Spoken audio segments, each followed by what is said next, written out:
Manuver Timnas Indonesia U17 buat Panama resah. Usai dibekuk Maroko 0-2 di laga perdana, pelatih Timnas Panama U17 Mike Stam pun memiliki semangat berapi-api saat duel melawan Timnas Indonesia U17.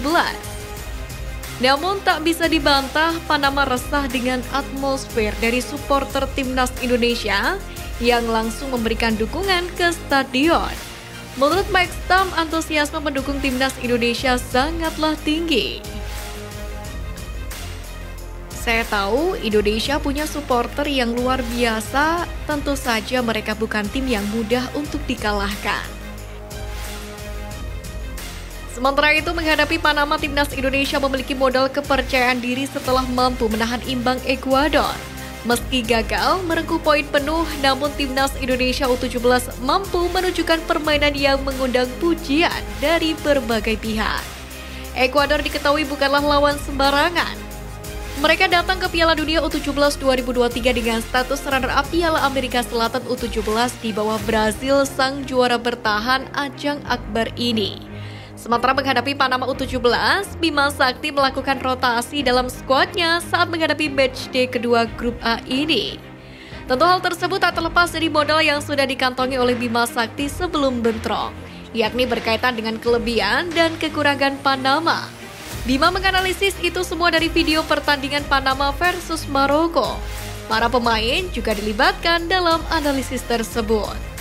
Sementara itu, mengenai kurang lebihnya penampilan Timnas Indonesia U17, Bima Sakti pun pasang badan untuk anak didiknya.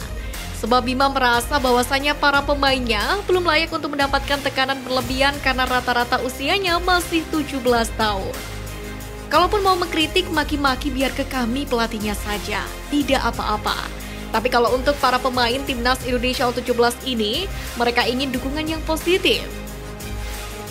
Untuk diketahui di Piala Dunia U17 ini, 16 tiket menuju babak knockout akan menjadi milik 2 tim teratas dari 6 grup yang bertarung dan 4 tim yang berstatus peringkat 3 terbaik. Media asal Vietnam yakni Soha pun mendukung penuh perjuangan Garuda Asia. Andai berhasil lolos, Soha beranggapan bahwasannya Indonesia akan memberikan kabar baik untuk dunia sepak bola ASEAN. Pasalnya ini akan menjadi kali pertama tim asal Asia Tenggara lolos ke babak 16 besar pada ajang Piala Dunia.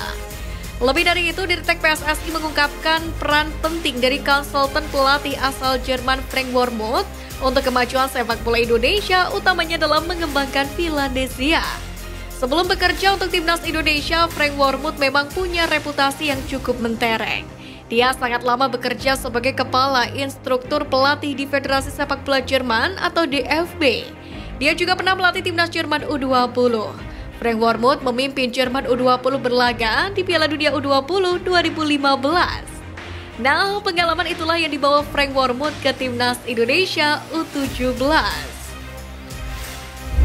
Deretan pemain Timnas Indonesia U17 yang berpeluang promosi ke Timnas Senior. Ikram Al-Ghifari, kiper asal Sumatera Barat itu tampil apik mengawal gawang Indonesia. Ikram tercatat melakukan 4 penyelamatan sepanjang laga. Ikram benar-benar tangguh menahan gempuran pemain Ekuador. Beberapa kali dia tampak menahan rasa sakit, namun demikian sang pemain tidak menyerah.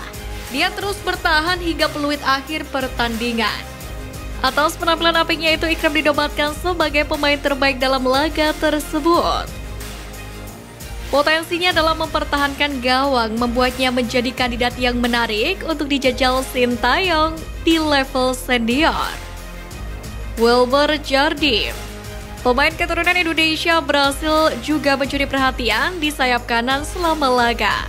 Performa militan dan apiknya membuatnya dipercaya bermain penuh selama 90 menit oleh Bima Sakti. Bahkan pelatih Ekuador Diego Martinez pun mengaku terkesan dengan aksi dari Wilber Jardim. Sementara itu, darah sepak bola Wilber Jardim, pemain Timnas Indonesia U17 dalam skuad untuk Piala Dunia U17, diturunkan dari sang ayah Elisangelo Jardim de Jesus, yang mana pernah bermain untuk sepak bola di Indonesia. Kontribusinya yang signifikan membuat Jardim menjadi salah satu pemain yang juga patut dipertimbangkan oleh Sintayong untuk mengisi skuad senior Timnas Indonesia. Arkan Kakak. Nama rekan kakak mampu mencuri perhatian bersama timnas Indonesia U17 di Piala Dunia U17 2023 ini. Dia mencetak 1 gol saat timnas Garuda Asia bermain imbang 1-1 melawan Ekuador. Gol yang dicetak rekan kakak ke gawang Ekuador membuatnya mencetak sejarah. Kekuatan dan kecemerlangannya dalam menyarangkan bola ke gawang Ekuador U17 membuka peluang bagi dirinya untuk diintegrasikan ke dalam skuad senior. Sebagai pemain yang pernah dipanggil oleh Sintayong untuk pemusatan latihan atau TC menjelang Piala Asia U20, Kakak mungkin memiliki potensi untuk menjadi mesin gol baru di masa mendatang. Dengan penampilan impresif mereka di Piala Dunia U17 2023, Ikram Al-Ghifari, Welber Jardim, dan rekan kakak pun tampaknya memiliki potensi untuk bersinar di level senior timnas Indonesia di bawah arahan Sintayong. Atau minimal mereka akan naik kelas ke timnas U20 asuhan Indra Syafri. Namun lebih dari itu, mereka adalah aset berharga yang mungkin membawa warna baru dan kekuatan tambahan ke dalam skuad Garuda di masa mendatang. Akan buat kejutan, Sintayong sudah punya taktik rahasia redam kekuatan Irak. Seperti yang diketahui, timnas Indonesia telah tiba di Irak sejak hari Minggu kemarin. Tak memiliki banyak waktu persiapan, timnas Indonesia langsung menggelar sesi latihan meski baru mendarat.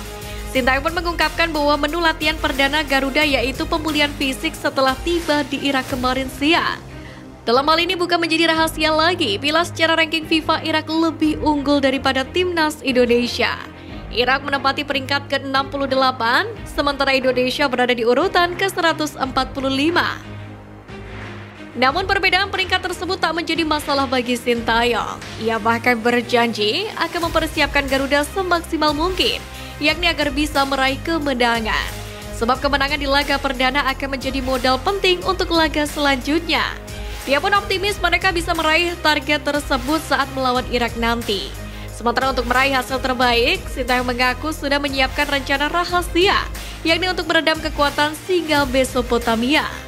Sebagai tim tamu, mereka siap memberikan kejutan dan bisa meraih kemenangan di laga nanti. Sementara itu, salah satu pemain timnas Indonesia, Mark Klok, mengatakan bahwasanya ia dan rekan-rekannya dalam keadaan baik, meski kelelahan karena perjalanan jauh. Namun sesampainya di Irak, kemudian beristirahat cukup dan makan enak, semuanya kembali bugar. Sementara untuk pemain Ebro sendiri diketahui telah terbang dari negaranya masing-masing untuk menuju ke Irak.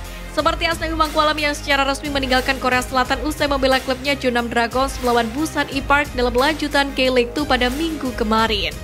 Hal itu terpantau dari unggahan Instagram story-nya yang memperlihatkan fotonya sedang berada di pesawat dari Korea Selatan.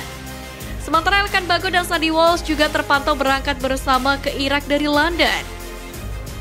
Sandy Walsh memamerkan momen ketika dirinya bertemu dengan Elkan Bagot di London pada Minggu 12 November. Sementara itu, selain Indonesia dan Irak, grup F kualifikasi Piala Dunia 2026 zona Asia dihuni oleh Filipina dan Vietnam. Setelah melawan Irak, skuad Garuda pun akan menghadapi The Azkals di Stadion Rizal Memorial, tepatnya pada 21 November 2023. Skuad Garuda lalu dijadwalkan menjamu Vietnam pada 21 Maret 2024.